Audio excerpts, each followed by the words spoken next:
Welcome back to another video, guys, and in this video we're going to be doing a major chores dig. We're going to clean up a few enclosures and things here, kind of check up on some animals and do a few bits and pieces around the joint. There's just a bunch of little things that need to be done.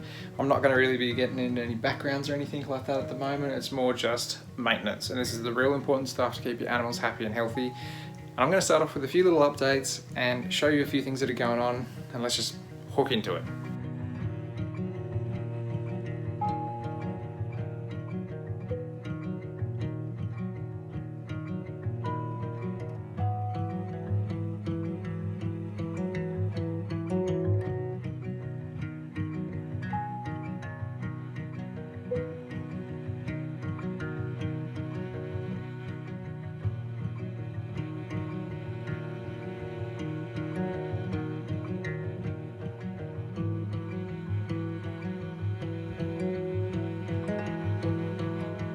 So first things first, there's a few things that need tidying in here, and I actually want to do a really good feed with the geckos tonight and probably the monitors and things tomorrow morning. So I'm going to start by actually feeding the woodroach colonies.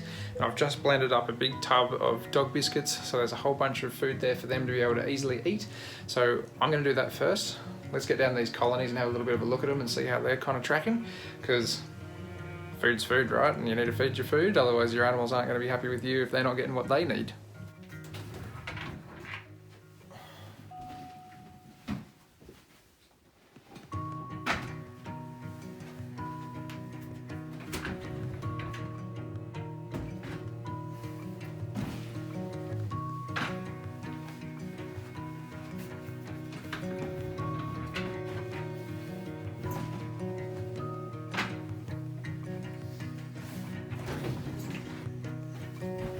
Alrighty guys, so I'm just going to be quick here because I don't like not having my mask on when I'm dealing with these guys, but I'm not going to be shaking them up or anything right now, solely just to feed them.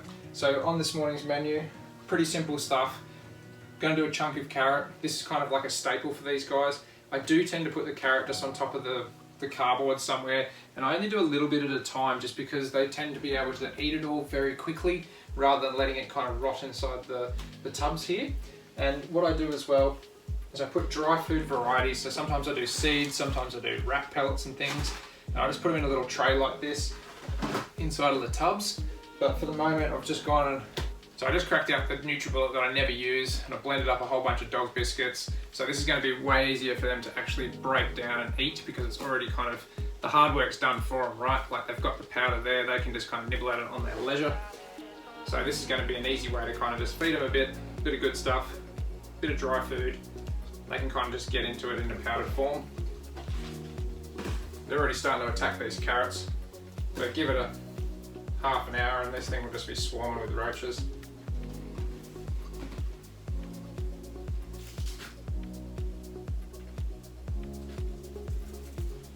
So as I said, if you're not feeding your food, then you ain't feeding your animals. And with all these cricket shortages and things going on at the moment, with everything going on here in Australia and suppliers chopping and changing foods and all sorts of stuff, I just had to crack open these colonies again and really get a good start on them, especially before summer comes around, because come summer these guys are going to be ravenous. So you know, they're already starting to eat a fair bit, but I need to be able to feed these guys up and make sure I've got enough food for my animals that I want to keep.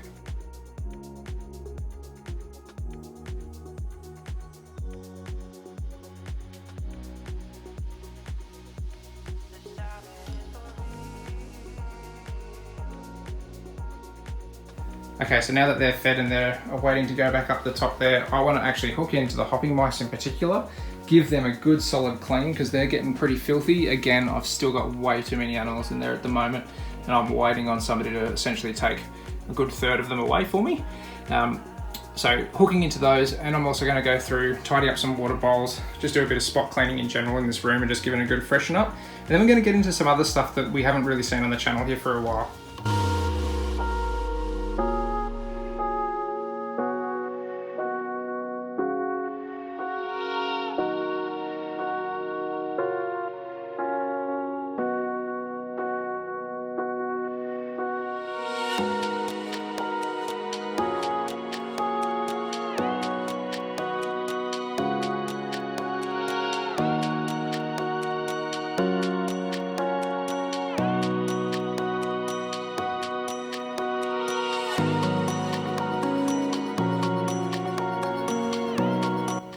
Look who just popped out to say good day.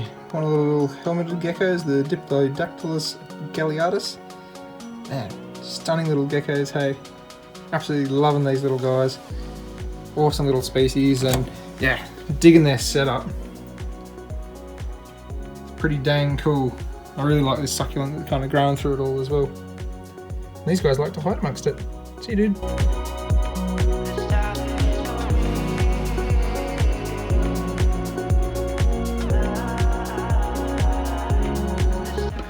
Alright, here's somebody else that's come out to say good day. The little Ergonia depressor. This little guy's so cool, and you can see that he's hiding amongst all those gum leaves and things, using him as a bit of security.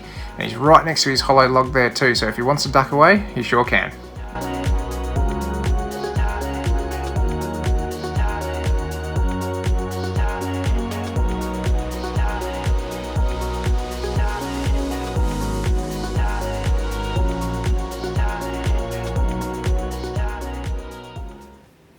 As long as there's no change in environments or anything like that, then he's always a little happy man. Aren't you, bud?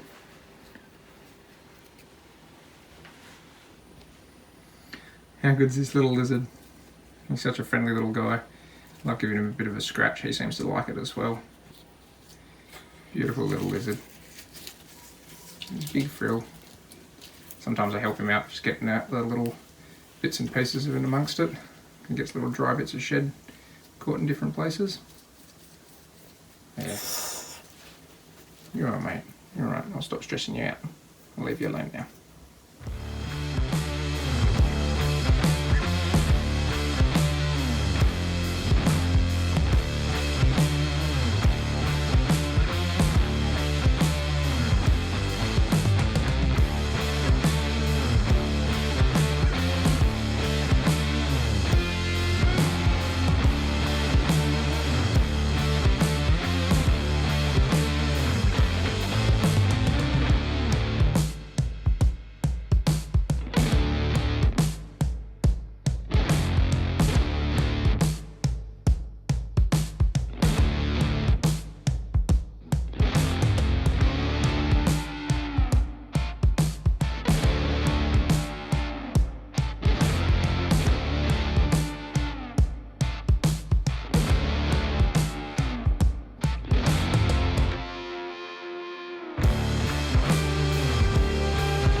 Alright, so in here's pretty clean, all bar the floor, but Finnan's having a good sleep right now, so I'm going to leave him to sleep. I'll come back and vacuum this room up later, but what I need to go and do next is I need to go clear out all the hay and stuff out of the old blue tongue hide box outside, because that got pretty wet. And some unfortunate news, that girl that I did have, scale rot and stuff, that bluey that did have it, she unfortunately did end up going septic and passing, which was really unfortunate. I did try some like antibiotic creams and stuff like that on her that were, prescribed to us, but anyway, it didn't actually work. So unfortunately, I have lost that girl, which is really heartbreaking because that's a girl that I actually held back years ago from some of the original ones that I bred. So yeah, pretty gutted about that. But I do have little Cooper, which is the blue tongue that I got from Coops. And during all this rain, I managed to pull him inside and put him in a box as well to kind of look after him. And he's kind of doing pretty good. He's having a shed and stuff inside, which is awesome. But I do want to freshen up his little tub as well, which is where that other girl was eventually. But yeah, cleaned that out, put him in there, made sure he was okay. And I've been keeping him warm this winter just to try to make sure that he's actually all right. So yeah, a little bit of an unfortunate update in that circumstance. But unfortunately, these things happen. It's all part of it, unfortunately, which is, yeah, kind of a sad part of it.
So what we've got going on in here is we do have the surviving blue tongue, and he's due for a clean out and a feed, a bit of water. It looks like he's spilt his water bowl in here, which they tend to do a fair bit. That's okay. We want to give him a good clean out. Don't we, mate? So this is little Cooper, or who I've named Cooper after Cooper, of course. He's doing well, just having a bit of a shed at the moment, so got skin coming off everywhere. But what we want to do is we want to take him outside, maybe give him a bit of a run around outside in the hutch while it's nice and dry and clean. And what we'll do is we'll clean this out and get this ready for when we need to pop him back into here to keep him nice and warm. And maybe we'll give him a feed as well.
Well, little Cooper here has had a good run of the hutch today, but as the night's coming in and it's starting to cool down a little bit, I thought I'd bring him in into some new fresh bedding, make sure he's nice and cozy inside of the rack here. He's got brand new water, and he's got a little food dish there, which I might just put a little bit of dog food in, just to kind of keep him going. It doesn't look like he wants to have any food right now, and that's okay because he's pretty cold. So we'll wait for him to warm up, put his food down the cool end of the enclosure down here, and when he wants to, he can come and find it. But I'm glad to have him nice and safe in some new fresh bedding. And good little lizard, aren't you, mate? You are. I absolutely love this little one. This was a gift from my friend Cooper. So unfortunately, when it comes to reptile keeping, every single little mistake you make means it's a lesson learnt. And yeah, things to be avoided in the future. So another thing that I wanted to get done today was something that I've been planning to do for way too long, and it's been just one of those things I've just been putting off because it's not 100% necessary, but I want to tidy up the box for Midori here. You can see that she's doing pretty good. She's nice and thick again after laying all those eggs and having those babies last year. I do need to tidy up the bottom of the cage a little bit, just want to kind of spruce that up. But what I actually want to do is put in a background that's meant to go onto the back of this that Cam made ages ago from Cam's Custom Backgrounds. He made this awesome looking background where it's got like all this mottled lichen and stuff all over it. It came out really good. And I just want to double-sided tape that into position into Midori's tank. What you can see is I've got all these upright branches. So these are actually a little bit of a pain because they're all attached to the top of the timber up in there. So I think what I'm going to have to actually do is take all of those out to get them in. So I'm going to actually take Midori out, take out pretty much all the timber, and then start it all again, get everything into place, and yeah, hopefully take this background back in and put everything back together and kind of have that all done up. And then it also means that I don't have the background kind of kicking around, risking damage and stuff to it, because I am trying to clean through this room a little bit because this is where my son will end up being. So I do have to clear out a fair few of these enclosures and things.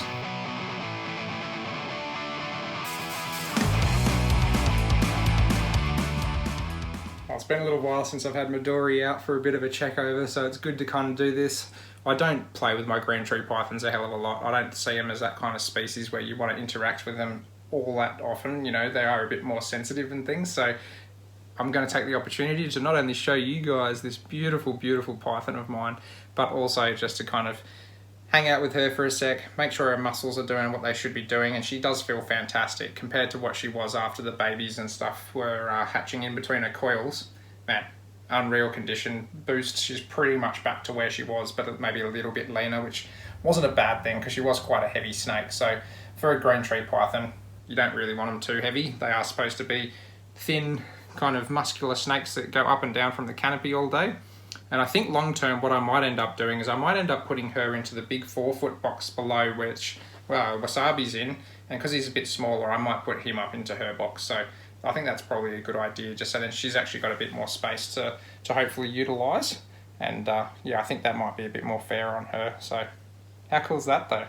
Gotta love Midori, even though she's wrapped up this hook. I've been wondering what has happened to you now. Am I the only one who's struggling to move on? Yeah.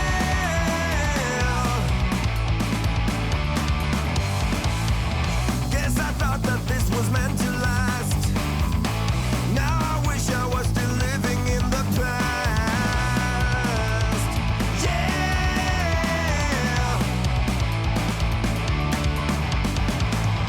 Never felt so damn frustrated. You're just wasting my time. All the feelings that I dread is ringing in my head. Can't believe the words you said. Ringing in my head. Somebody saying it. Now we're hanging by a thread, and it's ringing in my head.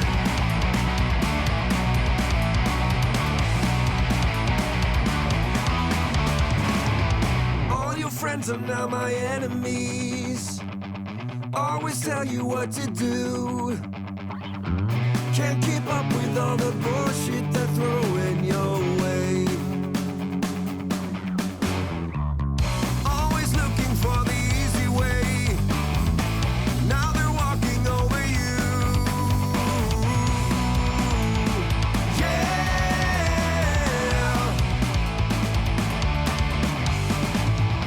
Never felt so damn frustrated. You're just wasting my time. All the feelings that I dread is ringing in my head. Can't believe the words you said. Somebody say. Well, I'm stoked to have Midori's tank looking very, very fresh, very, very new. And, you know, she's going to enjoy a whole bunch of new substrate in there. It's going to be a little bit humid in there because, as per usual, Yuki mulch does come in pretty wet. But that being said, at least she's going to look beautiful against this nice little backdrop that Cam's done up for me. Again, I can't thank Cam enough, and it has been a very, very long time coming. And at least doing the double-sided tape means I can put her in instantly and not have to worry about any sort of smells or anything like that. And yeah, we're going to let her cruise around and explore in here. I think she's going to really enjoy the new digs. As I said, somewhere down the line I might end up swapping out Wasabi with Midori, so then Midori does get the larger box down here. But for the time being, just while it's winter and I don't want to change anything up too much, I'm going to leave her inside of here, and then maybe during summer or something we might do a bit of a swap. Or we might even start putting them together again during summer when they're you know, well and truly out of breeding season, because I don't want them to breed again this year. As much as I'd love more little green babies and yellow babies, I just don't want to push my luck with her because, you know, she's a beautiful snake and I'd hate to do any sort of damage to her. Yeah, this enclosure turned out pretty good. I'm stoked to finally have gotten this background in. It's been a long, long time coming. I think Cam probably gave this to me well and truly like 6 months plus ago. Like, it's been a long time. It does help just kind of give it a little bit more of a backdrop as well, right against the black form ply. And, you know, if I wanted to as well, Cam's kind of done like a bit of a planter box style groove along the back too, where I could actually put a little bit of soil and maybe try my hands at some moss or some ferns or something like that in there. For the time being, with the new baby and things like that, I'm not going to bother right now, just because I've already got my hands full enough as it is. And, you know, that's something that we can address at a later date, no doubt, when we toy around with a few other things and bits and pieces in here. I think in the future too, I'd really like to toy around with some different thickness branches in here for her to perch on as well. There's a few little vines and everything that she might hang off from time to time, but yeah, I think I'd like to try some even thinner things as well after seeing Matt and Chrissy's video and seeing some larger snakes hanging off next to nothing. We'll see, she's exploring around all over the shop, guys. I might leave the video here and sign it off now. Thank you so much for watching. I really hope you enjoyed just this kind of like bit of a bits of video, essentially, just completing a few chores that I've been meaning to do for a while at the moment. You know, had a pretty good day with Finn and just being reasonably relaxed, so, you know, good to kick around home and do a few things like this and, yeah, get some stuff done that it's just been on the cards for a long time. Alrighty guys, don't forget to check me out on Instagram, Patreon, Teespring, and of course Facebook as well for some more reptile related content, where you can see girls like this, like little Midori here and her kids and Wasabi and all sorts. And guys, I'll catch you on the next video. Take it easy.